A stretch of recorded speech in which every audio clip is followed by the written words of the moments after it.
seorang munafik di zaman Nabiullah Musa alaihi salatu wassalam, Qissatu As-Samiri. Siapa Samiri itu? Sebelum kita masuk pada kisahnya Samiri yang membuat patung seperti anak sapi yang kemudian disembah oleh Bani Israel, saya akan urut dulu kisahnya. Di dalam Al-Quran Allah subhanahu wa ta'ala berfirman, wa idh faraqna bikumul bahra fa'anjaynakum wa aghraqna ala fir'auna wa antum tangdurun. Dan ingatlah ketika kami belah lautan untukmu, lalu kami selamatkan dirimu dan kami tenggelamkan Fir'aun dan para pengikutnya, sementara kalian menyaksikan dengan mata-mata kalian sendiri. Nabi Musa alaihi salatu wassalam ketika menyelamatkan Bani Israel dari perbudakan Fir'aun, maka Musa berhasil menyeberangkan Bani Israel dari Mesir mengarah ke Palestina melalui Laut Merah. Dan itulah mukjizat yang sangat masyhur dari Nabi Musa alaihi salatu wassalam, mampu membelah lautan dengan tongkatnya, tentu dengan izin Allah subhanahu wa ta'ala. Terbelah 12 jalan di lautan itu, karena Bani Israel 12 kabilah. Ketika kemudian betul-betul mereka dikejar Fir'aun dan mereka sudah sampai di ujung lautan, sementara Fir'aun itu masih di tengah lautan, disangkanya itu jalan biasa, bukan lautan yang terbelah. Ketika betul-betul Fir'aun dan pasukannya di tengah-tengah lautan, maka Musa alaihi salatu wassalam ketika itu berada di sampingnya malakul Jibril, malaikat Jibril yang membentuk seperti manusia, menggunakan pakaian putih, kuda putih, serba putih. Maka kata Jibril, tunggu dulu, biar betul-betul dia sampai di tengah dan semua pasukannya juga sampai di tengah. Baru ketika betul-betul ada di tengah, kata Jibril, sekaranglah kau pukulkan tongkatmu itu. Maka Musa memukulkan tongkat, tiba-tiba lautan menyatu, maka Fir'aun pun ditenggelamkan Allah subhanahu wa ta'ala di Laut Merah ini. Dan Allah abadikan jasadnya, artinya ditemukan jasadnya. Kemudian jasadnya Fir'aun sampai hari ini menjadi pelajaran, dan kisah itu kisah beneran. Kalau anda ingin atau antum semuanya ingin melihat jasad Fir'aun, datang ke Mesir sana. Sana ada jasadnya Fir'aun. Lah, intinya bahwa Bani Israel diselamatkan, ini nikmat Allah Azza wa Jalla, diselamatkan dari kematian. Ma'asyiral muslimin yang dimuliakan Allah Azza wa Jalla, setelah itu berangkatlah Bani Israel dibawa oleh Nabi Musa alaihi salatu wassalam menuju arah Palestina. Di tengah jalan, rupanya mereka melewati sebuah perkampungan yang kampungnya itu nyembah berhala, sementara mereka sudah mentauhidkan Allah Azza wa Jalla, menyembah berhala. Tiba-tiba kemudian salah satu dari kaumnya Bani Israel ini mengatakan kepada Musa, ya Musa, ij'al lana ilahan kama lahum alihah. Wahai Musa, jadikanlah untuk kami banyak Tuhan lah, masa satu Tuhan saja? Maka Musa heran, sudah diberikan hidayah, menyaksikan ditenggelamkan Fir'aun, menyaksikan mukjizat yang banyak dari Musa, sudah mentauhidkan Allah, mau kufur. Makanya Musa alaihi salatu wassalam mengatakan, innakum qaumun tajhalun, kalian ini kaum yang bodoh, sudah diberikan hidayah tauhid mau sesat pula. Akhirnya Musa pun marah kepada Bani Israel. Ketika Nabi Musa alaihi salatu wassalam sudah berada betul-betul di perbatasan, tinggal masuk saja ke Palestina itu, sudah sampai di padang pasir yang mendekati Palestina. Rupanya tidak bisa masuk ke Palestina. Kenapa demikian? Karena memang bumi yang disucikan itu di Palestina itu sudah dikuasai orang lain. di mana tidak mungkin Musa alaihi salatu wassalam membawa Bani Israel ke dalam Ardul Muqaddasah, bumi yang disucikan Palestina itu, kecuali harus berperang melawan sebuah kaum yang disebut dengan Jababirin minal Amalikah. Kaum Jababir dari Amalikah, dari kaum Amalikah itu yang menempati Ardul Muqaddasah, negeri Palestina. Jadi siapa yang menempati sebuah kaum Jababirin dari kabilah Amalikah, di situ sudah duluan menempati Baitul Maqdis. Maka kemudian Musa alaihi salatu wasallam diperintahkan untuk jihad. Jihad pertama kali. Sebelumnya Bani Israel tidak pernah perang. Kalian harus siap-siap perang, bertempur, merebut Baitul Maqdis dari Amalikah. Bahkan Yusha ibn Nun yang ketika itu sangat dipercaya Nabi Musa alaihi salatu wasallam, yang menemani Musa saat pergi mencari Khidir adalah Yusha ibn Nun, pembantunya. Yusha ibn Nun mengatakan, ya qaumi idkhulu alaihim min babil Madinah kama amarakum yansurkumullahu fala ghaliba lakum. Wahai kaumku, masuklah kalian dari pintu depan, pintu kota. Dan kalau seandainya kalian akan perang, maka Allah subhanahu wa ta'ala akan memberikan kemenangan dan tidak terjadi kekalahan kepada kalian. Tapi Bani Israel ini ketakutan, pengecut, tidak mau perang, takut mati.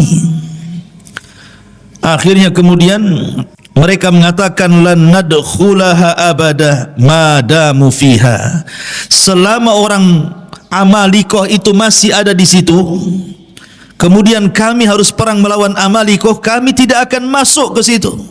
Kemudian mereka pun lancang kepada Musa dan mengatakan, idhab anta wa rabbuka faqatila innaha huna qaidin. Hai Musa, kalau engkau ingin perang, sono berangkat sendiri, ajak Tuhanmu perang berdua, kami nonton di sini siapa yang kalah siapa yang menang. Kurang ajar tidak tahu. Ya. Masa sama nabinya bilang begitu? Kalau kau mau perang, pergi sana sendiri katanya. Ajak Tuhanmu, perang berdua sana katanya. Kami enggak mau di sini. Karena mereka menolak, tidak mau perang, tidak mau berjihad, tidak mau mengambil Baitul Maqdis. Ini pula yang menyebabkan Allah subhanahu wa ta'ala mengazab Bani Israel. Dengan cara apa? Akhirnya mereka tidak bisa keluar dari negeri itu. Tersesat di padang pasir, tersesat di sebuah negeri yang disebut Ardut Tih namanya. Negeri Tih, sebuah padang pasir kering kelontang.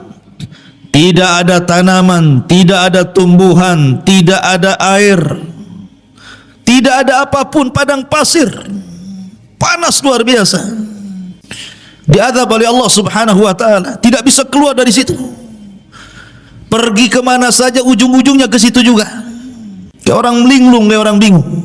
Lebih-lebih kemudian padang pasir itu saya katakan tadi tidak ada tumbuhan, tidak ada tanaman, tidak ada pepohonan, tidak ada burung, tidak ada apapun. Betul-betul kering kelontang, panas terik luar biasa. Mereka tidak bisa keluar dari situ.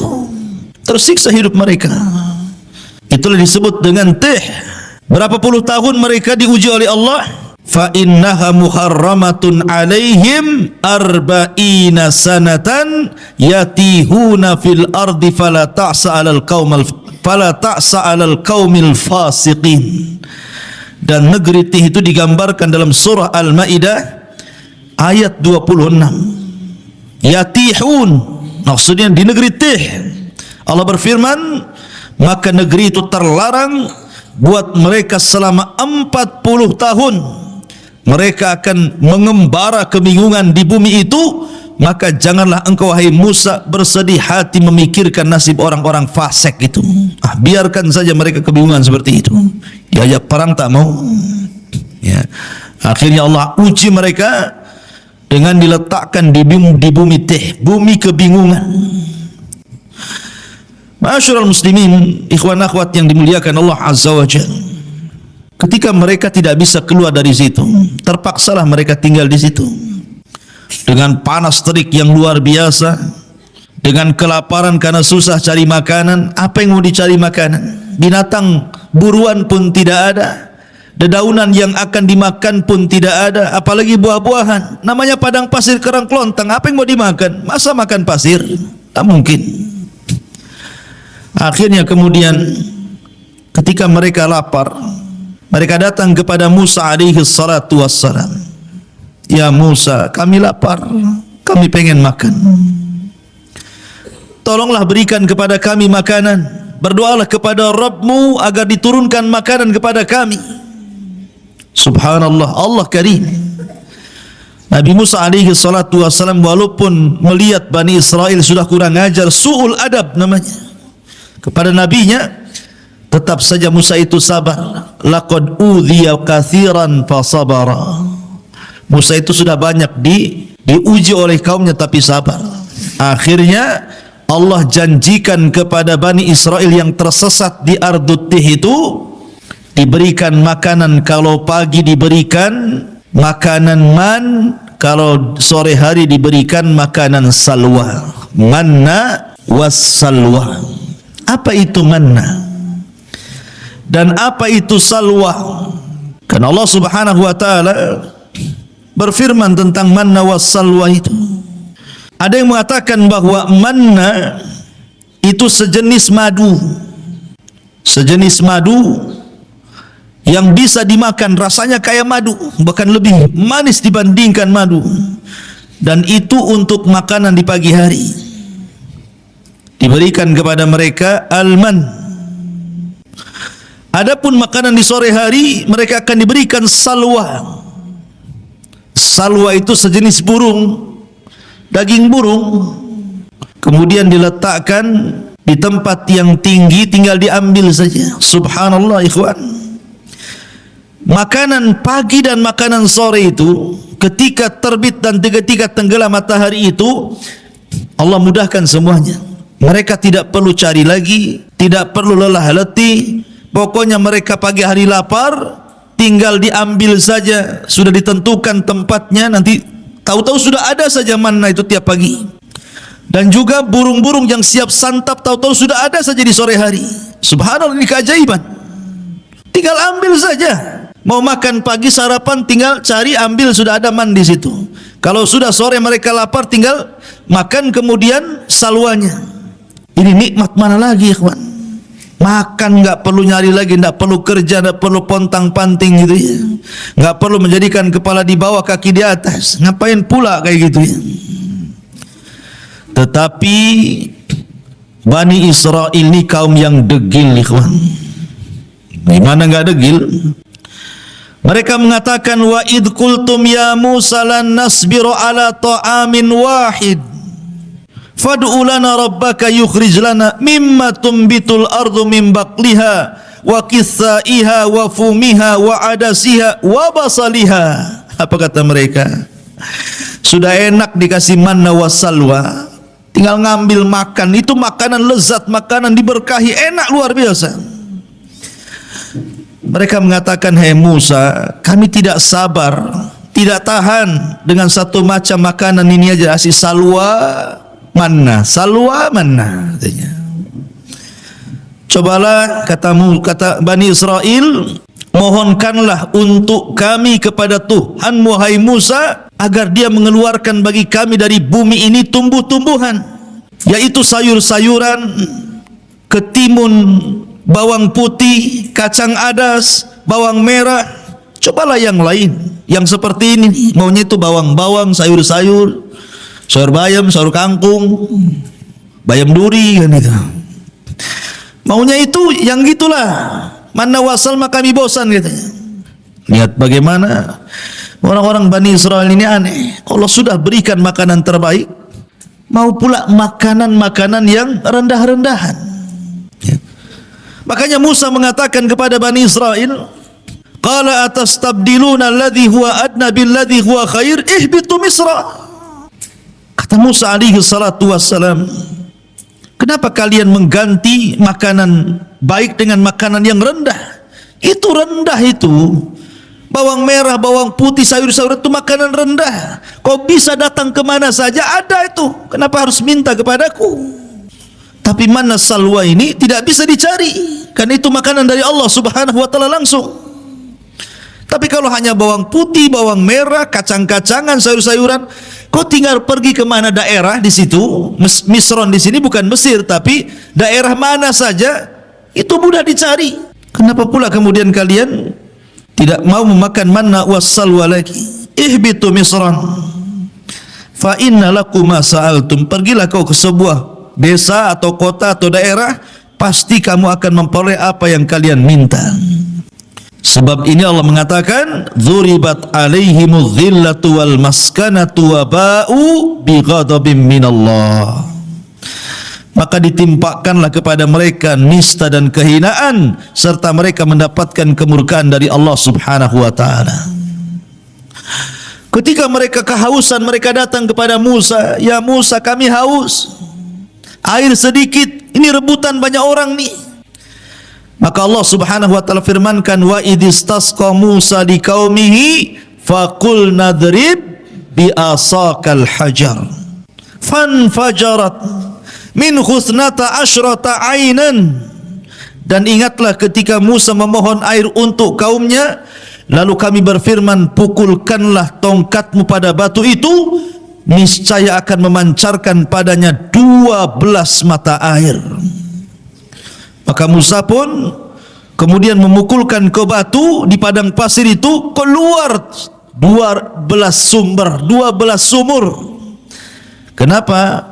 Karena kabilah Bani Israel ada 12, jadi jangan rebutan. Kamu punya sumur masing-masing nih. Ya, kamu jangan kabilah ini, jangan kau minum di sini, sumurmu yang sana. Jadi jumlah sumur disesuaikan dengan jumlah kabilah. Kemudian mereka mengatakan, "Ya Musa, panas. Ini padang pasir, enggak ada pohon untuk bernaung. Kami hanya di tenda-tenda panas."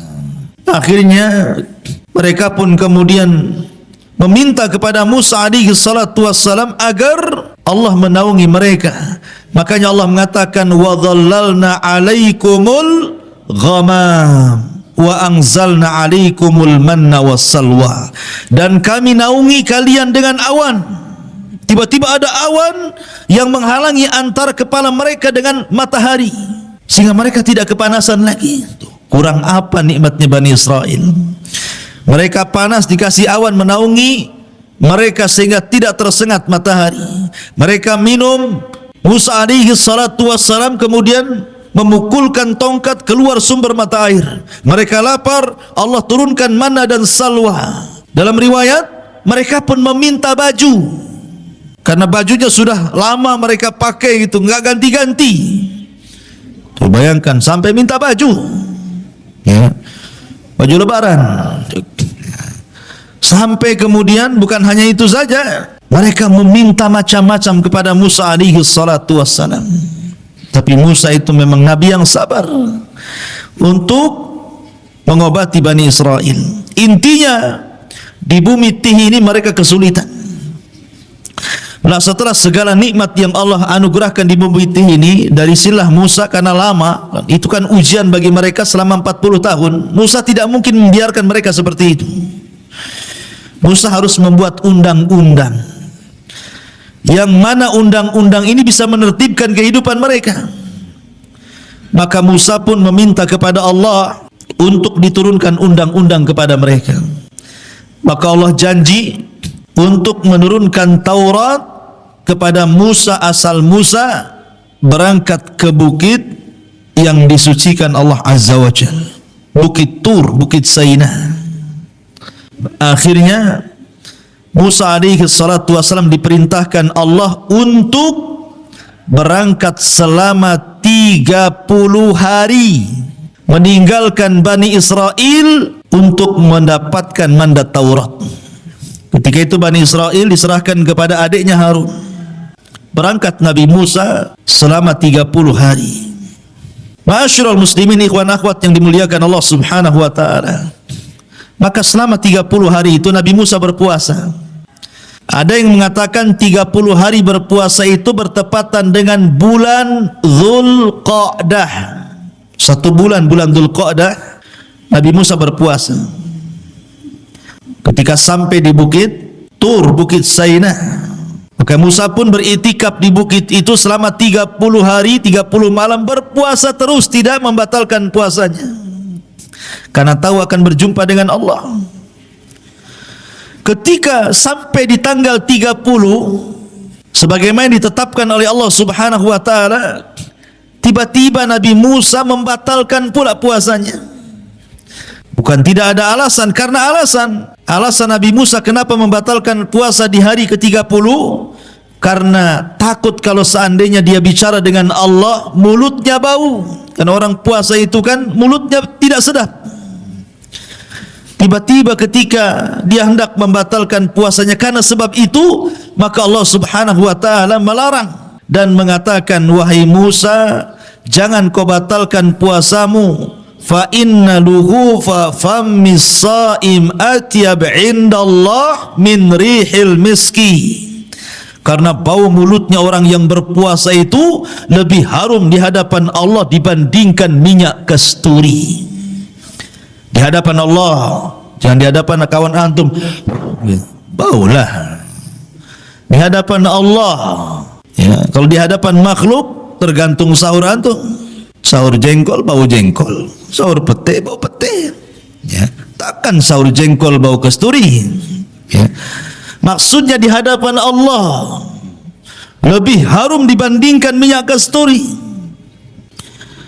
Akhirnya Musa pun diperintahkan Allah Azza wa Jal untuk menambah lagi 10 hari. Untuk menambah 10 hari. Maka genap Musa di bukit Tur Sinai itu berapa hari? 40 malam 40 hari. 40 malam 40 hari Nabi Musa alaihi salatu wassalam berada di bukit Tur untuk mendapatkan mandat Taurat. Makanya Allah Subhanahu wa taala berfirman mengenai hal ini, tentang masalah Taurat ini, walaqad jaa Musa limiqatina wa kallamahu rabbuhu qala rabbi arini anzur ilaik. Dan ingatlah ketika kami berjanji kepada Musa untuk memberikan Taurat sesudah 40 malam. Setelah 40 malam, wa wa'adna Musa 30 lailatan, awalnya kami janjikan kepada Musa 30 malam, wa atmamnaha bi ashrin, dan kami meminta untuk menyempurnakan dengan 10 malam lagi, berarti 40 malam. Fatamma miqatu rabbih arba'ina laila, maka sempurnalah pertemuan antara Musa dengan Rabbnya arba'ina lailatan, 40 malam. Maksudnya gini, yang 30 itu bulan Dzulqa'dah, yang 10 itu bulan Dzulhijjah. Berarti di malam ke-40 bertepatan dengan Idul Adha. Karena yang 30 hari bulan Dzulqa'dah, yang 10 hari 10 awal bulan Dzulhijjah. Berarti hari ke-40-nya ketika Taurat turun itu di Idul Adha. Idul Adha, tanggal 10 Dzulhijjah. Dan di sini pula Allah menyempurnakan Islam dengan menurunkan surat Al-Maidah, al-yawma akmaltu lakum dinakum wa atmamtu alaikum ni'mati wa raditu lakumul Islam madina. Pada hari ini kusempurnakan agamaku Islam, kusempurnakan nikmatku Islam, dan kuridhai Islam sebagai agama kalian. Maka setelah mendapatkan Taurat, tiba-tiba Musa alaihi salatu wassalam berkeinginan untuk ingin menatap Rabbnya, ingin melihat Rabbnya kayak apa yang selama ini selalu bicara di balik tabir, dan tabirnya Allah adalah cahaya. Pengen tahu kayak apa bentuknya, kayak apa wajahnya. Akhirnya Musa mengatakan, Rabbi arini anzur ilaik, ya Rabb, bisakah kau tampakkan dirimu kepadaku biar aku bisa melihatnya. Maka Allah Subhanahu wa taala mengatakan, lan tarani walakin dur ilal jabal fa in istaqarra makanah fasawfa tarani falamma tajalla rabbuhu lil jabali ja'alahu dakka wa kana Musa sa'iqa wa kharra Musa sa'iqa falamma afaqa qala subhanak tubtu ilaika wa ana awwalul mu'minin. Kata Allah Subhanahu wa ta'ala, ya Musa, engkau enggak mampu melihatku. Bukan aku tidak bisa dilihat, matamu yang enggak sanggup melihatku, kata Allah. Akan tetapi kalau kau enggak yakin, lihatlah bukit yang penuh dengan batu itu, Bukit Tur Sina ini. Kalau aku menampakkan diriku kepada bukit itu dan bukit tidak bergerak dari tempatnya, kau akan melihatku. Tapi kalau sebaliknya, bukit itu hancur karena melihatku, maka selamanya kau tidak bisa melihatku. Falamma tajalla rabbuhu, ketika Rabbnya menampakkan diri lil jabali, kepada gunung, apa yang terjadi? Ja'alahu dakka, tiba-tiba gunung gempa, hancur, lebur, berantakan. Wa kharra Musa sa'iqa, Musa terpental kemudian pingsan. Tiba-tiba Musa mengatakan, tubtu ilaika, aku tobat kepadamu ya Rabb. Falamma afaq, ketika dia sadar dari pingsannya, tubtu ilaik, aku tobat kepadamu ya Rabb. Wa ana awwalul mu'min, aku beriman, tidak perlu kau tampakkan zatmu kepadaku, katanya. Ya. Dari sini menunjukkan bahwa Tuhan kita Allah tidak akan pernah terlihat di dunia. Kalau ada orang mimpi ketemu Allah, dustakan kemimpiannya. Oh, semalam saya bermimpi. Ya, ada apa? Ketemu Allah, dusta kau. Itu aja. Karena dulu ada di Batam ini, orang ngaku-ngaku bisa melihat Allah di air yang dalam baskom. Jadi ada ajaran sesat di Batam dulu. Kalau anda ingin melihat Allah, bayar 500.000. Masuk ke kamar, di situ ada baskom diisi air, entah komat kamit waswesnya apa gitu kan. Kemudian suruh dilihat, kau lihat situ. Nanti kau akan melihat Allah di situ, katanya. Ya, sampai anjing mencret pun nengok gitu, mana bisa? Gak mungkin dilihat Allah itu. Ya. Nengok aja air, nggak mungkin ada Allah. Allah tidak bisa dilihat. Jangan lagi kita. Nabi Musa alaihi salatu wassalam saja minta ditampakkan, Allah tidak sanggup. Gunung saja bisa hancur. Kalau seandainya Allah tampak dalam genangan itu, bisa hancur wajah kalian kan itu. Terbakar. Kalau sampai tabir Allah dibuka dari zatnya, terbakar subuhatul ar. Satu bumi bisa terbakar, ikhwan. Mana pula kemudian sok-sokan bisa melihat Allah, penipu. Ya, ma'asyiral muslimin yang dimuliakan Allah Azza wa Jalla. Lah akhirnya kemudian Musa pun sebelum pulang diberitahu bahwa Samiri, ini kisahnya, bahwa Samiri 10 hari sudah berhasil menyesatkan Bani Israel. Allah Subhanahu wa taala mengatakan tentang kisah Samiri ini, wa ma'ajalaka an qaumika ya Musa, dan mengapa engkau datang lebih cepat dari kaummu hai Musa? Qala hum ulai ala athari wa ajiltu ilaika rabbi litarda. Dia Musa berkata, itu mereka sedang menyusulku, aku akan segera datang kepadamu Tuhanku, karena engkau ingin dan karena aku ingin mendapatkan ridhamu. Kemudian qala fa inna qad fatanna qaumaka min ba'dika wa adhallahumus Samiri. Dan Allah berfirman, sungguh kami telah menguji kaummu wahai Musa setelah engkau tinggalkan selama 40 malam, dan mereka telah tersesatkan oleh Samiri.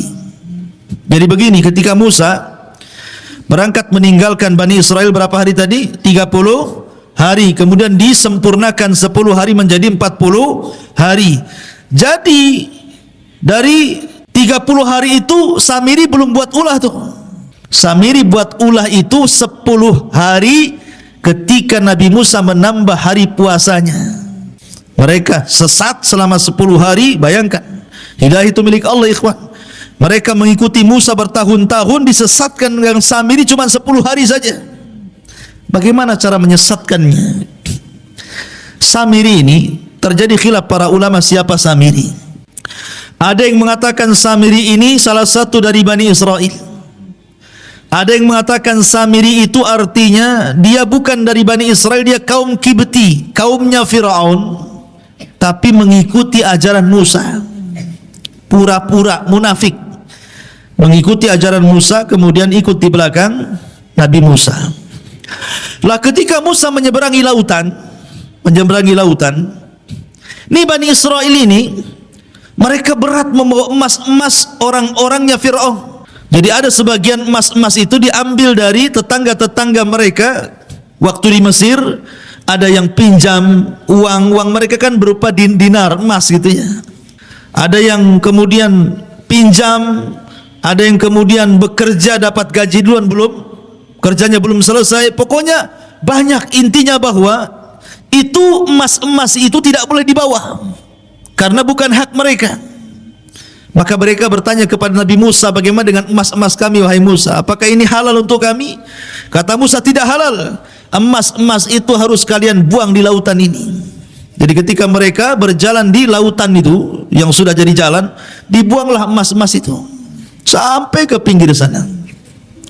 Lah Samiri melihat ada buang emas banyak-banyak. Oh, ini emas banyak, kenapa pula dibuang-buang katanya.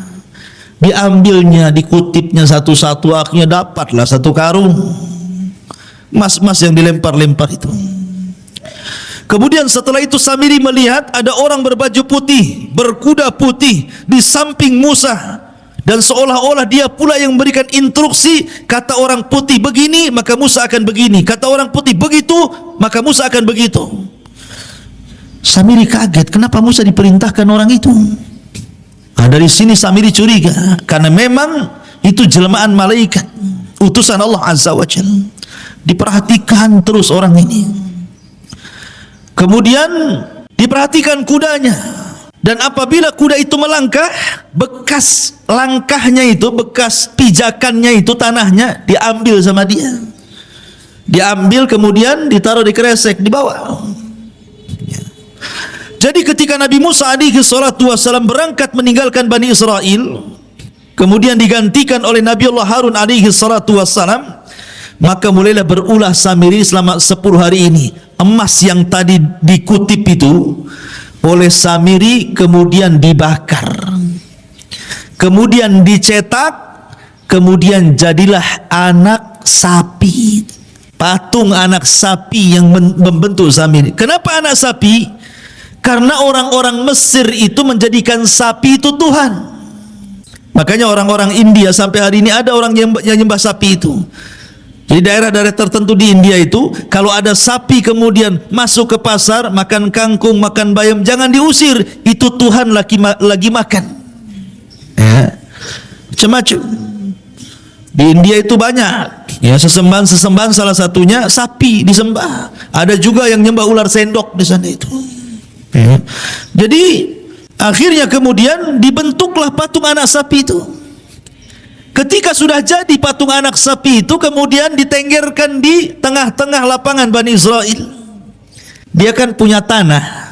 Tanah itu bekas pijakannya kaki kudanya Jibril. Dimasukkan ke mulutnya tanah itu. Subhanallah. Keajaiban, tiba-tiba patung anak sapi yang terbuat dari emas itu hidup pula. Makanya Allah mengatakan lahu khuwar, hidup, tapi tidak sempurna, hanya mengeluarkan suara. Gimana suara sapi? Pi gitu. Bukan. Ya. Jadi keluar suara sapi. Lah, Bani Israel ini kaget, kok bisa patung terbuat dari emas berbentuk anak sapi diingatkan kepada sembahan orang-orang Mesir tiba-tiba hidup. Karena sebagian Bani Israel masih kurang mantap imannya. Kata Samiri kepada Bani Israel, lihat, ini Tuhan kita. Anak sapi ini Tuhan kita. Buktinya dia bisa bicara katanya. Mereka mengatakan, lalu Nabi Musa siapa? Dan kemana? Bukankah dia ingin membuktikan ketuhanannya? Kata Samiri, Musa salah. Yang benar ini Tuhannya, bukan apa yang didakwahkan Musa. Lihat, Musa salah tempat, jauh-jauh ke Bukit Tur untuk mencari Tuhannya. padahal Tuhannya ada di sini, katanya. Nih Tuhannya anak sapi nih. Dari situlah akhirnya ada yang mengatakan 70.000 sekian gitu, Bani Israel pun murtad. 10 hari menyembah patung anak sapi. Ya, sebagian mereka murtad dan sebagian mereka bertahan. Ini enggak percaya, kami harus tanya dulu Musa, apakah ini Tuhan atau bukan? Yang sebagian lagi tetap mengatakan bukan Tuhan. Jadi manusia ketika itu terbagi menjadi 3. Ada yang tetap di atas tauhid, tidak mau menyembah patung anak sapinya yang dibuat oleh Samiri. Yang satu justru ada yang langsung menuhankan patung anak sapinya Samiri. Kemudian yang ketiga masih nunggu, masih ragu-ragu. Tunggu, tanya dulu, nunggu Musa datanglah. Kalau memang kata Musa ini Tuhan kami sembah, kalau enggak. Akhirnya kemudian Musa sudah diberitahu sama Allah bahwa kaumnya sudah disesatkan Samiri. Udah marah, pengen balik saja Musa tuh. Masalahnya Musa tidak mau menyalahkan Bani Israel, tapi mau menyalahkan abangnya Harun. Ngapain saja Harun itu? Masa baru ditinggal 40 hari sudah murtad? Akhirnya pertama kali dia marah kepada Harun. Datanglah Musa dari safarnya membawa papan Taurat. Faraja'a Musa ila qaumihi ghadbanan asifan. Qala ya qaumi alam ya'idukum rabbukum wa'dan hasanan afa atala 'alaikul ahdu am aradtum an yahilla 'alaikum ghadab min rabbikum fakhlaftum maw'idi. Musa pun mengatakan, kemudian Musa kembali kepada kaumnya dengan marah, bersedih hati. Musa berkata, wahai kaumku, bukankah Tuhanmu telah menjanjikan kepadamu sebuah janji yang baik?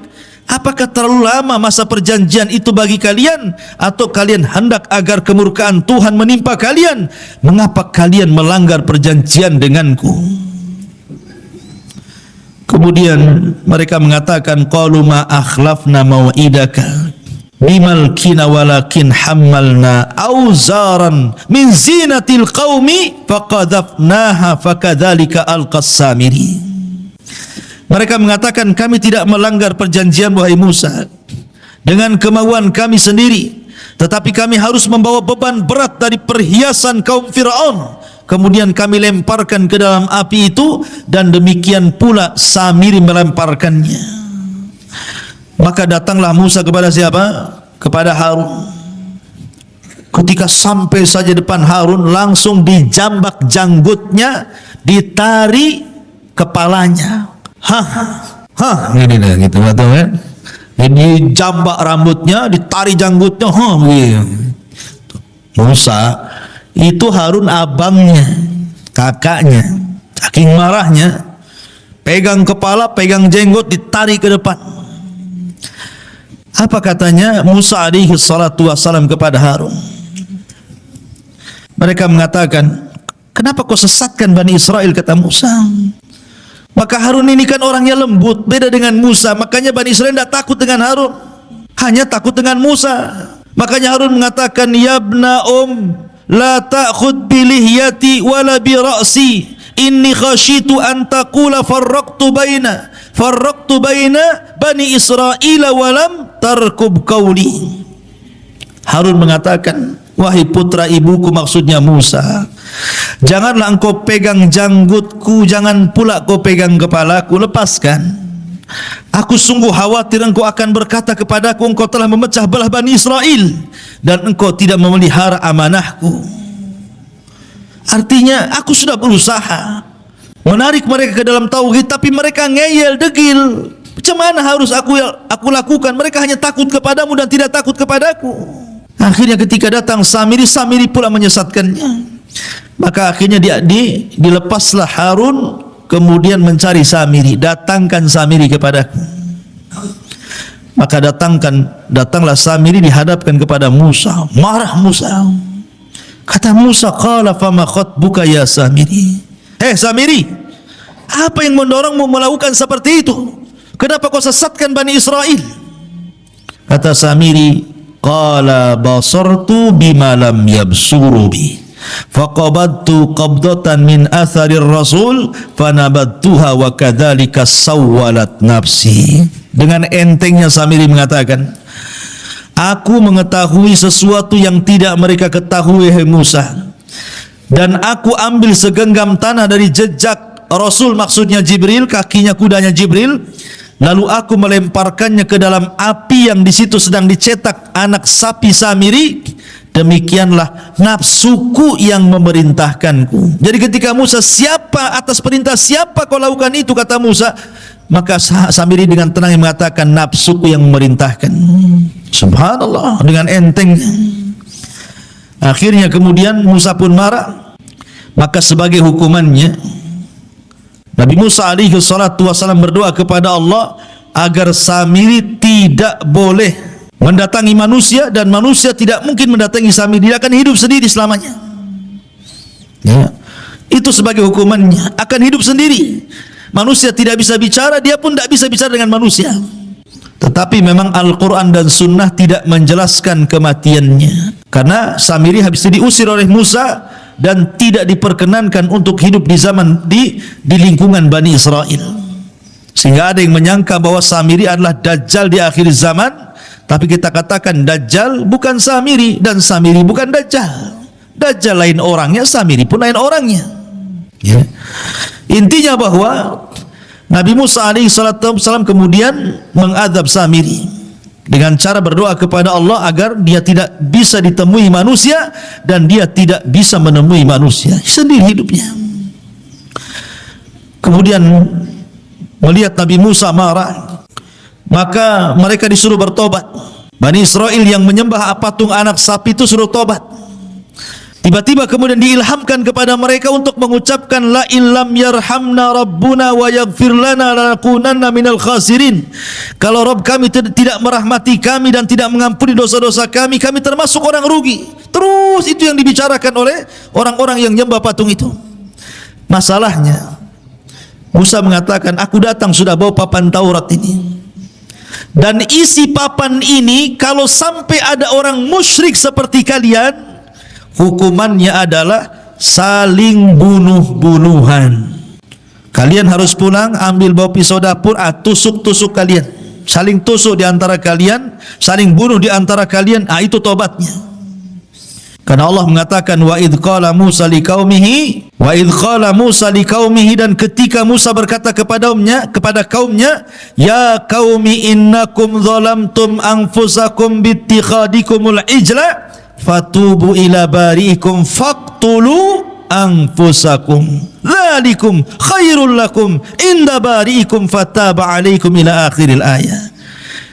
Wahai kaumku, karena kalian sudah mendolimi diri kalian menyembah patung anak sapi, tobat kalian.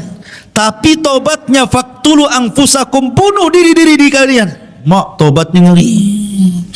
Kalau antum di dalam Islam, kalau orang datang ke dukun kemudian menyesal, tinggal balik syahadat, balik ke Islam. Ini tidak. Kalau orang sudah melakukan kesyirikan, maka cara tobatnya harus saling membunuh. Anda bawa pisau dapur, saya bawa gergaji, bawa peranglah sampai mati, sampai dua-duanya mati. Dan itu lebih baik. Sebab kalau mereka menolak untuk saling membunuh, mereka pun akan mati juga. Karena ketika mereka menolak untuk saling membunuh, maka mereka teringat dengan Nabi Musa. Musa pernah mengangkat bukit Tur, kemudian diletakkan di atas kepalanya. Tobat atau dilempar bukit ini, katanya. Kalau tidak tobat, mati juga kena gunung. Kalau tobat, mati juga, sama-sama mati. Masalahnya kalau tobat mati, mati syahid. Tapi kalau mati kena lempar gunung, mati sangit namanya. Enggak syahid kan itu, karena kena azab ya. Akhirnya mereka perang, saling bunuh-bunuhan, dan itu lebih baik bagi mereka. Matilah hampir 7.000 Bani Israel gara-gara menyembah patung anak Samiri ini. Lihat jahatnya Samiri, munafik, menyesatkan. Akhirnya kemudian Nabi Musa pun setelah kasus Samiri ini tetap masih tidak bisa keluar dari Ardut Tih itu, maka Allah Subhanahu wa taala takdirkan Musa pun meninggal. Tapi sebelumnya Harun meninggal, baru kemudian Musa. Bagaimana Harun meninggal? Dikatakan oleh ahli tafsir, jadi suatu ketika Nabi Musa dan Harun ini naik ke atas bukit. Naik ke atas bukit meninggalkan Bani Israel karena lelah gitu kan, ingin santai berdua saja, naik ke atas bukit. Tiba-tiba di atas bukit itu melihat ada pohon. Ada pohon di situ. Kemudian tiba-tiba Harun alaihi salatu wassalam mengatakan, "Ya Musa, inni uhibbu an anama ala hadas sarir." Dan di bawah pohon itu kayak ada tikar. Ada tikar, sudah ada tikar, ada pohon, ada tikar. Kata Harun, "Ya Musa, kayaknya saya ingin tidur di sini." Kata Nabi Musa, "Nam alaih, silakan tidur." Tapi kemudian Harun mengatakan, "Inni akhafu ayyatiya rabbi, ayyatiya rabbu hadzal bait fayaghdhabu alayya." Tapi aku takut wahai Musa, kalau seandainya aku tidur di sini, tiba-tiba Rabb pemilik rumah ini kemudian datang dan murka kepadaku. Kata Musa, "La tarhab, jangan takut, aku akan melindungi dirimu. Tidur saja." Kata Harun mengatakan, "Ya Musa, kau juga tidurlah di sini di sampingku." Di sampingku. Jadi kalau ada apa-apa kau bertanggung jawab. Akhirnya kemudian Nabi Harun tidur, Musa pura-pura tidur. Rupanya Allah Subhanahu wa taala mengirim malakul maut. Ketika tidur itulah Harun dicabut nyawanya, kemudian diangkat ke langit dengan tikar-tikarnya sekali. Itu dalam sebuah riwayat yang dikatakan oleh Imam As-Sudi. Tapi dalam riwayat yang lain, riwayat Ali bin Abi Thalib radhiyallahu an, intinya ketika Harun dan Musa meninggalkan Bani Israel, tiba-tiba kemudian Allah mengurum malakul maut. Kemudian malakul maut ini mencabut nyawa Harun. Kemudian akhirnya malaikat ini membawa jasadnya, kemudian menguburkannya entah di mana, tidak ada yang tahu. Musa pun sedih, kemudian kembali menemui Bani Israel. Harusnya saat kesedihan ini dihibur, malah dituduh pula dia yang membunuh Nabi Harun. Ya bayangkan, Bani Israel marah kepada Musa, "Kau bunuh Harun," dia katanya. Karena Harun itu nabi yang dicintai Bani Israel, orangnya lembut, maka dicintai, disukai Bani Israel. Kalau Musa itu orangnya keras, ditakuti Bani Israel. Jadi ketika berdua jalan ke bukit, kok pulang sendirian, tiba-tiba Harun tidak ada. Akhirnya mereka marah kepada Musa, "Aqaltalta Haruna ya Musa, kenapa kau bunuh Harun wahai Musa?" Kata Musa, "Saya tidak bunuh Harun, dia meninggal." Akhirnya Musa pun berdoa kepada Allah agar dibuktikan jasadnya bahwa dia tidak membunuhnya. Akhirnya kemudian jasadnya diperlihatkan kepada Bani Israel. Baru Bani Israel yakin bahwa Musa tidak membunuh Harun. Memang sudah ajalnya. Dan setelah kemudian Harun meninggal dunia, giliran Musa. Tapi kisah meninggalnya Nabi Musa ini unik masalahnya. Disebutkan dalam hadis Abu Hurairah radhiyallahu an, Rasul yang mengatakan, "Ja'a malakul maut," datang malaikat maut, ila Musa ibn Imran, menuju Musa ibn Imran. Faqala lahu, dan dia pun berkata kepadanya, Aku utusan Rabbmu, dan engkau sudah saatnya harus meninggal wahai Musa. Marah Musa kepada malakul maut. Falatama Musa alaihi salatu wassalam aina malakil mauti fafaqaha. Tiba-tiba Musa menampar wajah malaikat maut, keluar kedua matanya. Coba malaikat maut ditampar sama Musa sampai keluar kedua matanya. Dia bilang, "Kau mau nyawut nyawaku ya?" Tampar akhirnya. Dia tidak tahu kalau itu betul-betul malakul maut, utusan Allah masalahnya. Hadis ini sahih. Maka akhirnya kemudian dikembalikan lagi kedua matanya, kemudian pergi lagi, terbang lagi menemui Allah Azza wa Jal dan mengatakan, "Ya Rabb, Musa tidak mau dicabut, malah aku pula ditampar dia," katanya. Maka akhirnya Allah mengatakan, "Sudah, berangkat lagi kau Musa, aku yang utus engkau. Katakan kepada Musa, saatnya dia meninggal. Usia dia sudah selesai." Maka faraja'a malakul maut, maka malakul maut kembali lagi menemui Musa alaihi salatu wassalam dan mengatakan, dan dia mengatakan kepada Musa, "Wahai Musa, sesungguhnya aku diutus oleh Allah Subhanahu wa taala untuk mencabut nyawamu." Akhirnya kemudian Musa pun karena ini tahu perintah Allah Subhanahu wa taala, maka dicabutlah nyawa Musa alaihi salatu wassalam, sementara Musa berada di negeri linglung, negeri Tih, tidak bisa keluar dari situ. Maka Harun dan Musa sama-sama meninggal di Ardut Tih ini. Lalu siapa yang meneruskan tongkat estafet dakwah Musa? Pembantunya yang kemudian menjadi nabi, namanya Yusa ibn Nun. Yusa ibn Nun yang diberikan mukjizat oleh Allah bisa menahan matahari. Bagaimana kisahnya? Jadi ketika kelompok-kelompok pengecut yang diajak perang itu sudah mati semuanya, generasi-generasi itu mati semuanya, datang generasi baru, anak-anak muda pemberani dipimpin Yusa bin Nun, baru mereka mau perang. Ketika itu mereka menyerbu orang-orang Amalika yang menguasai Al-Quds, Baitul Maqdis. Ketika kemudian peperangan hampir dimenangkan, tiba-tiba masuk di hari Jumat, sudah hampir tenggelam matahari. Dan mereka dilarang tidak boleh perang hari Sabtu masalahnya. Karena hari Sabtu bagi orang Yahudi itu hari yang diagungkan. Makanya nanti kita akan kisahkan tentang kisah Ashabus Sabti, orang yang diadab di hari Sabtu. Jadi matahari tinggal tenggelam. Ini kalau tenggelam di Jumat sore berarti sudah masuk Sabtu. Sementara ini sudah mau menang. Akhirnya berfikirlah Yusa ibn Nun. Maka dia menatap matahari dan mengatakan, "Inni ma'mur kama annaki ma'mur." Aku diperintahkan Allah sebagaimana kau juga diperintahkan Allah. Tolong jangan tertenggelam dulu sampai Allah menangkan perangnya. Maka matahari di situ saja tidak bisa tenggelam. Sampai perang betul-betul menang baru kemudian tenggelam. Oh, maka ini mukjizatnya Yusa ibn Nun bisa menahan matahari. Kalau antum jangan pergi matahari, ya tetap saja matahari pergi. Atau antum yang pergi ke matahari, kemana? Ke Nagoya sana, ada matahari. Ya. Tapi bukan matahari di atas. Ya.